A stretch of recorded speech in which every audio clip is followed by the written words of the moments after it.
तो ये कहानी यूजी नाम के एक लड़के की स्ट्रगल भरी लाइफ के बारे में है। यूजी के पास कोई भी खास टैलेंट नहीं था, भले ही वो एक बहुत ही दयालु लड़का हो, पर उसे दूसरों से कैसे बात करते हैं इसका कोई नॉलेज नहीं था। नॉर्मल लैंग्वेज में हम इसे इंट्रोवर्ट भी कह सकते हैं। अब इसी वजह से उसे अपने पेरेंट्स द्वारा भी बहुत परेशान किया जाता था। दरअसल परेशान का मतलब है कि वो उसे फोर्स करते थे उस चीज को सीखने के लिए जिसमें कभी उसका कोई इंटरेस्ट था ही नहीं।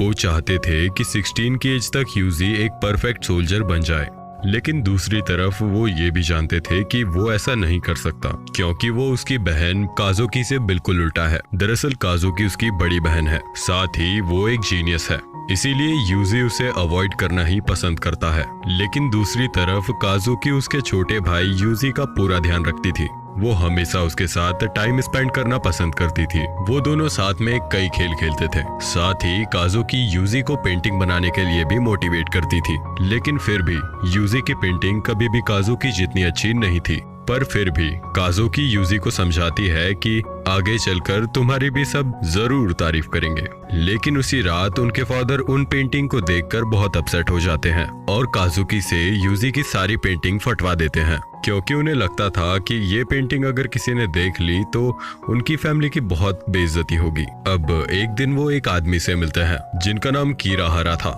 वो यूजी को उसकी हालत देखकर एक चॉकलेट देते हैं। फिर हम देखते हैं कि काजुकी की पेंटिंग इतनी अच्छी थी कि वो अब उसकी फैमिली की मेन इनकम का जरिया बन गई थी। अब इस कारण से काजुकी अपने पेरेंट्स की ओर ज्यादा खास बन गई थी। साथ ही यूजी के प्रति उनका बर्ताव अब और भी खराब हो गया था। अब एक दिन वो बाहर खाना खाने जाते हैं, लेकिन यूजी को साथ नहीं ले जाते। साथ ही ऐसा कई बार होने लगता है।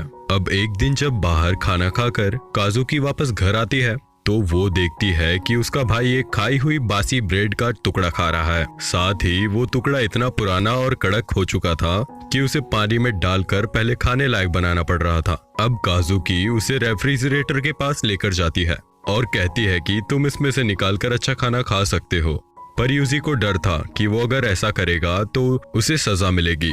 अब अपने भाई की ऐसी हालत देखकर काजुकी को बहुत बुरा लगता है। साथ ही उसके साथ हुए ऐसे बर्ताव के लिए वो माफी मांगती है, लेकिन अभी भी इसका कोई फायदा नहीं हुआ, बल्कि इससे उसकी प्रॉब्लम और बढ़ जाती है। अब उसके फादर उससे और ज्यादा नफरत करने लगे थे। साथ ही उसकी मदर भी उस पर बिल्कुल ध्यान नहीं देती थी। अब एक दिन यूजी काजुकी को बताता है कि आज उसने पहली बार दोस्त बनाया है। अब इस बात से काजुकी पहले तो खुश होती है, पर जब उसे पता चलता है कि वो दोस्त एक लड़की है तो वो थोड़ा जेलस फील करती है, क्योंकि उसे लगता है कि अब यूजी उस लड़की के साथ ज्यादा टाइम स्पेंड करेगा। लेकिन अब वो यूजी को इसके लिए मना कर देती है। साथ ही उससे कहती है कि अगली बार पहले उसकी परमिशन लेना, तभी किसी से दोस्ती करना। अब कुछ दिन बीत जाते हैं। हम देखते हैं कि काजुकी जो भी करना चाहती उसके पेरेंट्स उसके हर बात मान लेते। इस चीज के कारण यूजी अपनी बहन को बिल्कुल गार्ड की तरह मानता था, क्योंकि उसकी हर इच्छा कहते ही पूरी हो जाती थी। लेकिन अब एक दिन काजुकी बाहर किसी काम से गई थी। तभी कुछ घंटे बाद यूजी और उसके पेरेंट्स को यह खबर मिलती है कि शहर के किसी कार एक्सीडेंट में उसकी बेटी मारी गई। अब काजुकी के जाने के बाद उनकी फैमिली पर कई तरह की प्रॉब्लम्स आना स्टार्ट हो जाती हैं। साथ ही यूजी के डैड अब शराब भी पीने लगे थे और नशे के चलते वो यूजी और उसकी मदर को परेशान करने लगे थे और उन पर हाथ भी उठाने लगे थे।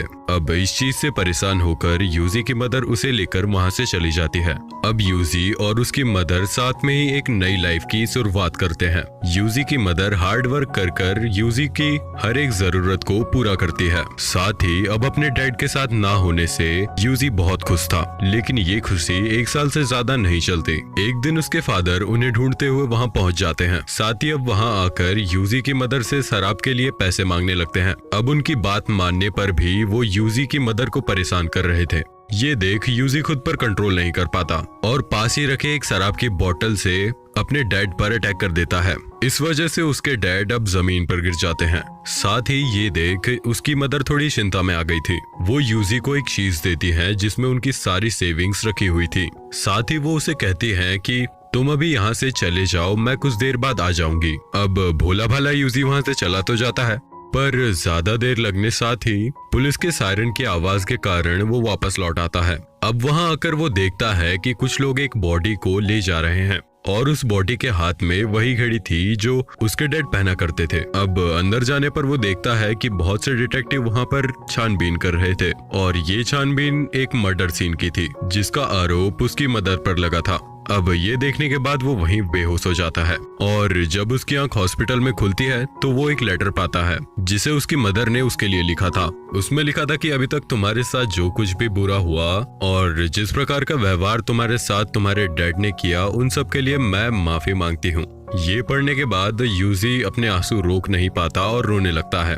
अब जब उसे हॉस्पिटल से जाने की परमिशन मिल जाती है तो बाहर निकलने पर उसे एक आदमी अडॉप्ट कर लेता है। यह आदमी वही कीराहारा था जिसने बहुत पहले यूजी को एक चॉकलेट दी थी। लेकिन अब इसके बाद भी यूजी का स्ट्रगल कम नहीं होता, बल्कि अब कीराहारा यूजी को एक विग पहनाता है जिससे वो एक लड़की की तरह लगे। अब वो विग बिल्कुल काजुकी की तरह थी।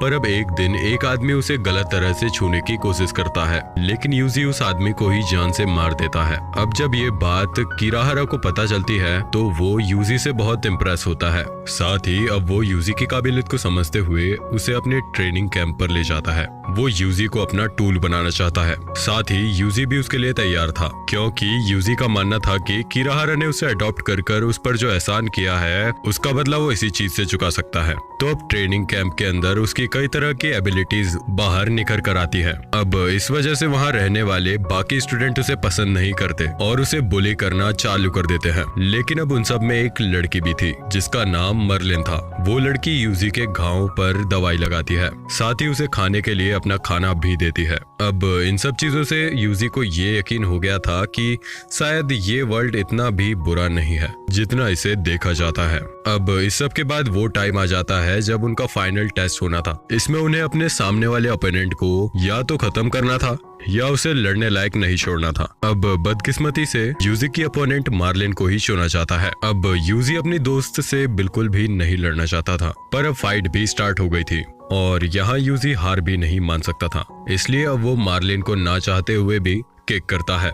उस किक की वजह से मार्लिन दर्द के साथ जोर से चिल्लाती है, जिसको सुनकर अब यूजी के सामने उसकी मदर आने लगती है। साथ ही वो ऐसा महसूस कर रहा था कि वो पूरी तरह अपने डैड के जैसा बनते जा रहा है। अब ये बात मन में आते ही यूजी अपना होश खो देता है। अब इसी चीज का फायदा उठाते हुए मार्लिन उस पर अटैक कर देती है, जिससे वो जमीन पर गिर जाता है। साथ ही अब मार्लिन उसे हंसते हुए पंच मारने लगती है और लास्ट में एक किक मारकर इस लड़ाई को एंड करती है। अब लड़ाई के लिए वो यूजी से इस सब के लिए माफी मांगती है। साथ ही वो रो भी रही थी, पर यूजी को उसकी बातें उसकी मदर की बातों की तरह लगती है।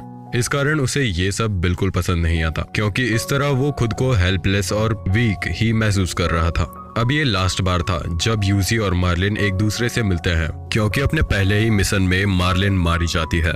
अब इसके बाद यूजी को पूरे 2 महीने बाद एक एक्चुअल मिशन मिलता है, जिसमें उसे कुछ लोगों को छिपकर मारना था। ये चीज उसे बहुत ही सिंपल लग रही थी। साथ ही उसने कई मिशन आराम से पूरे कर दिए थे। पर अब CIRS नाम के एक ऑर्गेनाइजर इन सभी केसेस की छानबीन शुरू कर देती है। पर उसे सिर्फ इतना ही पता चल रहा था कि इसके पीछे किसी मिस्टीरियस लड़के का हाथ है। पर अब एक दिन इस मिस्ट्री का अंत होता है जब एक घर में इन्वेस्टिगेशन करते हुए यूजी CIRS को मिल जाता है। अब एक लड़की जिसका नाम साको था वो यूजी को अपने साथ लेकर आती है, क्योंकि तब ऐसी सिचुएशन बनी थी जिससे ये साबित होता है कि यूजी एक विक्टिम है, ना कि एक कल्प्रिट। तो अब हम इसके आगे की स्टोरी आपको अगले वीडियो में बताएंगे। तब तक के लिए इस चैनल को जरूर सब्सक्राइब कर लीजिए और आपको ये एक्सप्लेनेशन कैसा लगा हमें कमेंट में जरूर बताइएगा।